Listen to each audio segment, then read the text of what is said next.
The first X-Men movie just completed 25 years since its release, and as a big fan of the franchise and also of the comic books, I decided to rank all the movies that Fox has ever done, and I wanted to join me.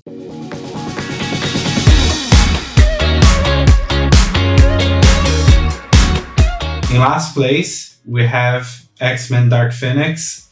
Unfortunately, that movie was a big mess, even considering that Dark Phoenix is a huge arc in the comics, and it's very unfortunate because the movie was just in the middle of Disney acquiring Fox, and that made the movie just a huge mess. They had a lot of problems in post-production, mainly the villain's arc needed to change last minute because Marvel demanded. They wanted to use the screws on Captain Marvel, so they said no to Dark Phoenix. And in consequence, the movie just was a mess in general, like so many misses. And also they had the problem with Jennifer Lawrence. Her contract required that her face was showed more without the makeup. So Mystique's makeup was toned down, and we barely see Mystique in the movie because she dies very soon as well. And most of the time that we see Raven, she's as a human, not as the blue-skinned mutant,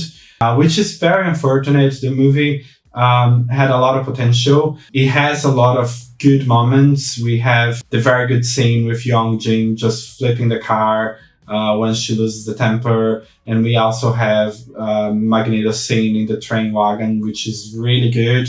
But not even that saves the movie. It's the worst X-Men has ever had in the cinemas. In sixth place, we have another Dark Phoenix arc adapted, which is The Last Stand. Again, Bryan Singer needed to jump out of the movie because of Superman Returns.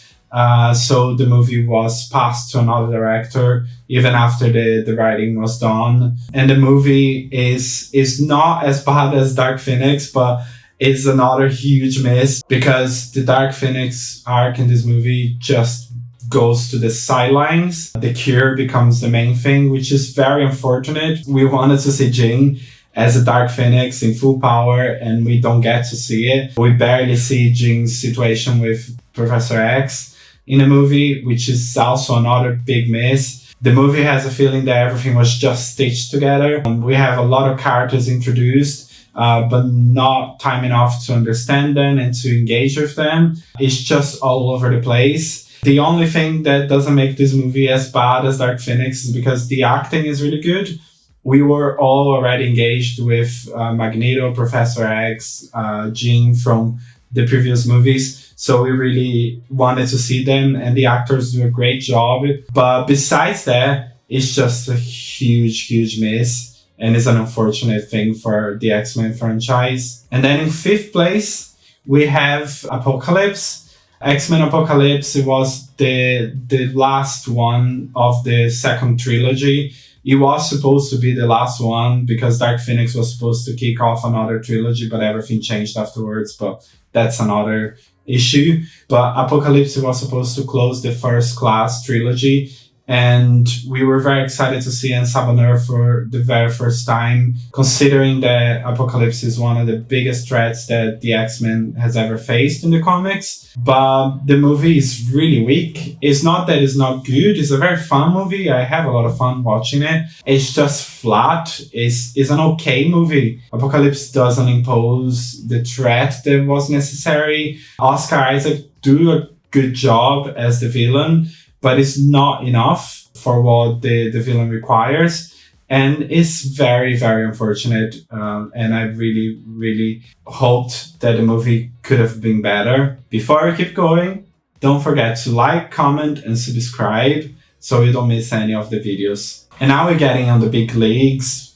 So the top 4 is the best movies ever of the X-Men. In fourth place, we have X-Men First Class. So X-Men First Class was trying to fix the whole mess that The Last Stand left behind. We know that the movie just left so many plot holes and so many things unresolved. So Fox just decided to do a soft reboot on the franchise, bringing younger characters, bringing the characters back to the 60s, and the whole Cold War background, the issues around it. It just works really well. It's a very grounded movie. It's very exciting to see Professor X and Magneto on the start of their relationship and seeing how it develops. We see a different origin story for Mystique, but it's also really good for the movie. It really works. I like her relationship with Xavier. But beyond that, the movie just has a great story. I think that Sebastian Shaw is the best villain that X-Men has ever had. It's very underrated, and I think it works really well on the movie, so it's so great. And then in third place, we have the very first X-Men. That one, because is the one that establishes basically the superhero genre in this millennium. After X-Men was released, it basically dictated how all the superhero movies would look like in the future. And it's so great. The movie has a very grounded tone for the time. It was very revolutionizing, but was still very grounded. But it worked so well. It used elements of the Matrix, of course, with all the leather costumes. But the movie just works. It has a very good story, a very good arc. Magneto being the main villain is a brilliant, brilliant choice. And of course, because of X-Men, that's why we have so many superhero movies out there, because Batman and Robin almost killed the genre on the cinemas as a mainstream genre, and X-Men just brought it back. And then in second place, we have X-Men Days of a Future Past, which time travel, yes. Sentinels, yes. Magneto going crazy, yes. It's just like all of the things in this movie just works so well.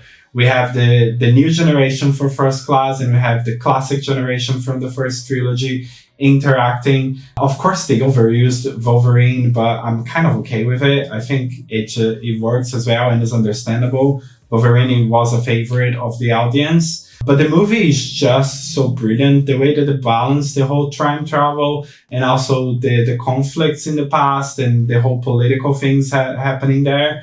It just works so nicely to the movie. And beyond that, they also have the Rogue final cut, which it makes the movie goes to another level. If you didn't watch the Rogue final cut, you should watch it, because it just fixes all the little plot holes that the movie had, and it just makes it so much better. And in the first place, of course, is X-Men 2. It's still considered one of the best sequels of superheroes in history. It just kind of competes with Spider-Man 2. X-Men 2 just like revived the first movie, brought all the good elements that the first movie had, and just made it much better. It works in so many levels. We have so many characters that are introduced, but they really are worked well in the movie. We also have a story with conflict and prejudice that just works for the X-Men universe, like the Mutants dealing with that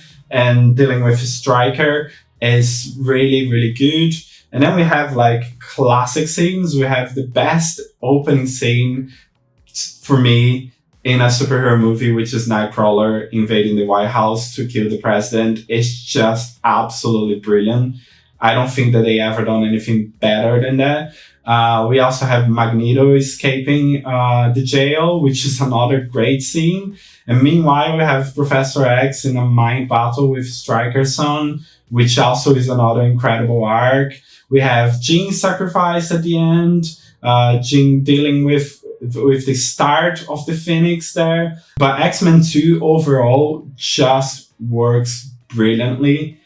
And I think it's the best X-Men movie. And I just hope that they do something as good as that in the future. So we know that now X-Men belongs to Marvel Studios. So pretty soon we're going to see the X-Men on the MCU. We already see X-Men 97. So it begs the question of, is Disney going to honor those characters? Is Disney gonna understand how those characters work?